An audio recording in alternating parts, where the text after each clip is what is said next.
Okay, so this is Lee Merrick again. I am giving this information freely, and you may share it and use it with the attribution to me, and you are not allowed to try to use it for profit. So I want people to be able to get at this information, and I want them to be able to use it well. So moving right along, I'm going to go ahead and talk about one of the buttons here. It's math, and this has a lot of information available in it. I want to make sure that we covered this. I want to talk about fractions. I want to talk about how to calculate a line from data. So there's quite a bit more that I'd like to record, so I want to make sure that we get started on this right away.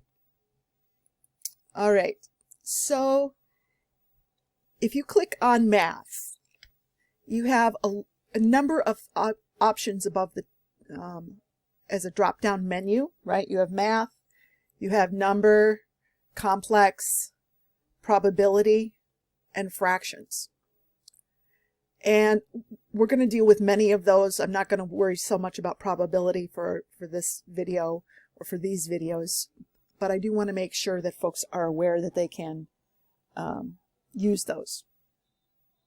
For fraction, on math, on the very first one, we're saying we want to convert something from a decimal to a fraction.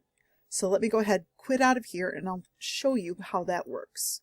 So if I say 0.75, and that's going to be 3/4, right? That should be an easy one to know. Click on math, and then I'm going to select 1, or I can just hit enter at this point because my 1 is highlighted.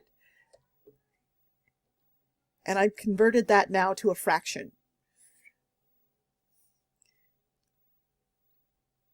If you have a fraction and you want to go towards a decimal, you can go the other direction as well. So I'm going to take that answer that was 3/4, I'm going to put it back to being a decimal.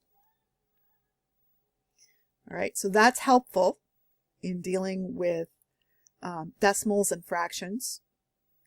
Here is cube, which cube shows up often enough that, yeah, they maybe don't need a button for it, but it should probably show up somewhere.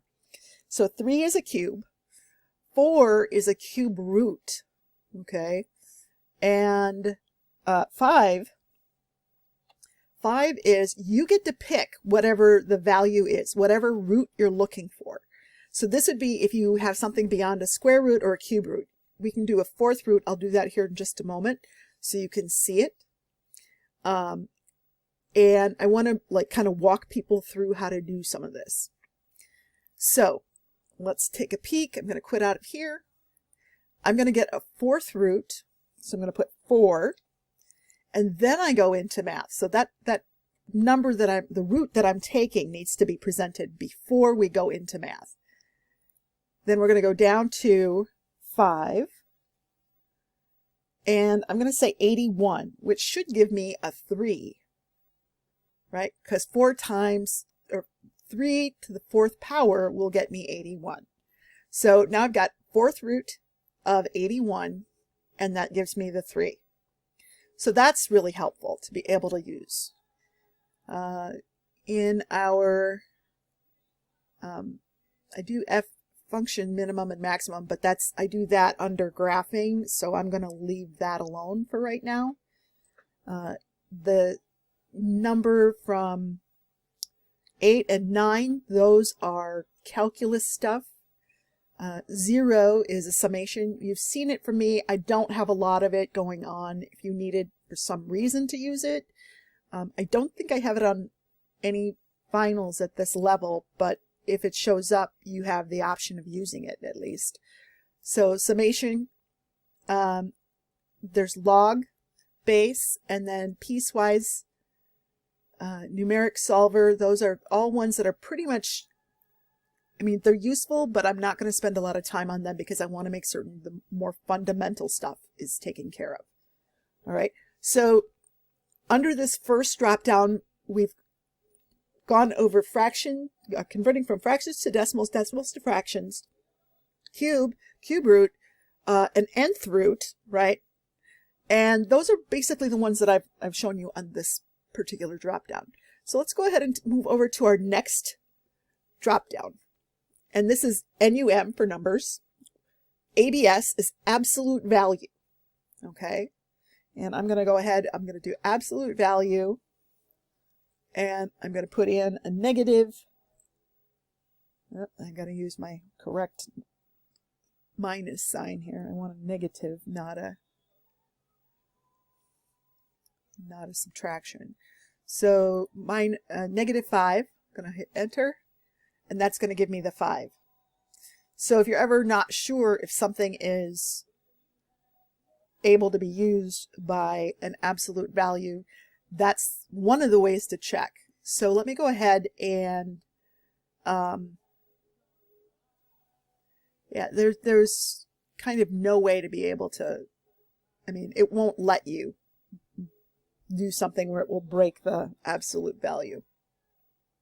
So there's a rounding thing, minimum, maximum, least common multiple, all right, and greatest common divisor. If we are looking for, say I want to find out what I need to multiply my terms by, or what I already have as a common term between two things, right? So if I were to do this and I say 4, comma, right, and our comma is right above our 7, and then I'm going to go with 7. No, let's go with 6. I'm going to go back.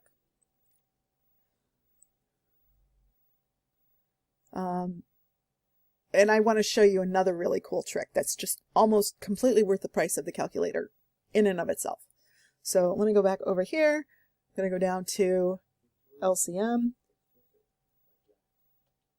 There we go. I'm going to have 4, comma 6, and I'm going to close that up.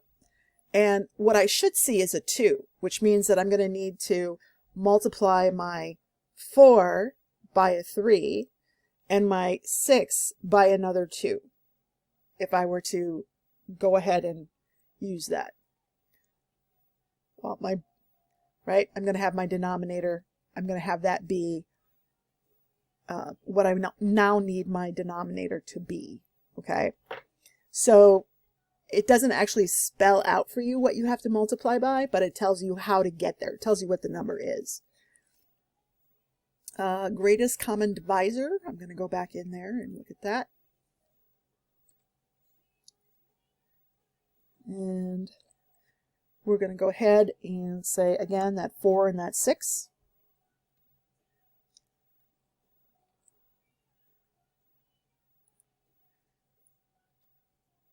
And the common factor there is going to be a 2.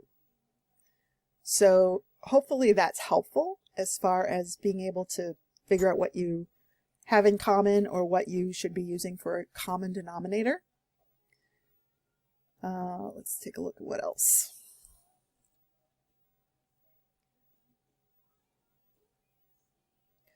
I'm going to keep going here. All right, so this is where I can start changing between my fractions to mixed numbers and mixed numbers to fractions. I can also do the change between decimals and functions here. This would be if I have a mixed number and I want to figure out what it would be as a numeric, just kind of figure it out. So it's going to allow me to have my mixed number, my first number, and then it will give me, by hitting this button, it will allow me to enter as a fraction. So let me quit out of here to show what I mean. Sometimes I think showing is probably the best way rather than talking about it. So I'm going to say I have an 8, and then I'm going to go with a 3/4. All right, so I'm going to go over to my num. Now you can actually, I think on this one, yeah, you can go up from, if you're on the bottom, if you're on the top, you can go up and get to the bottom right away. So in this case, I'm going to say I want a 3/4 and my 8. So you can see it creates the fraction for me. And I'm going to do my 3 over 4. And now I can hit enter and it will give me the improper fraction.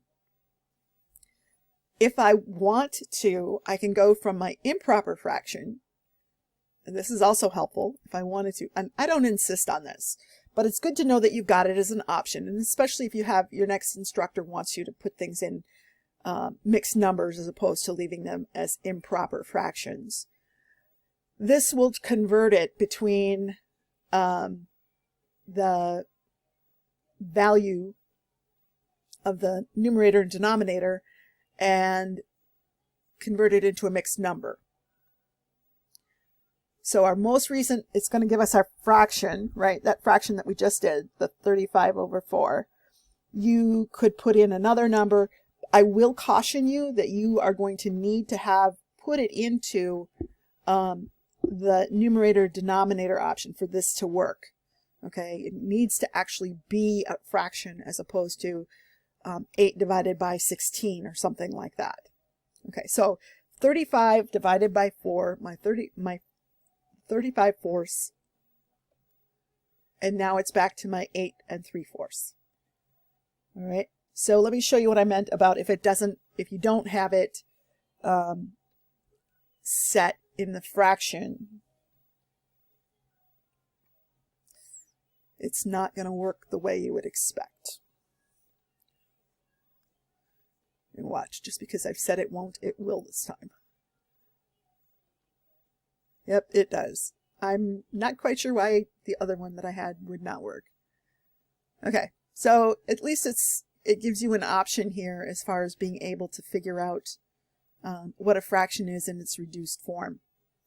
So that's also helpful. All right, so I think I'm going to stop this video and we'll pick up here again here in just a moment.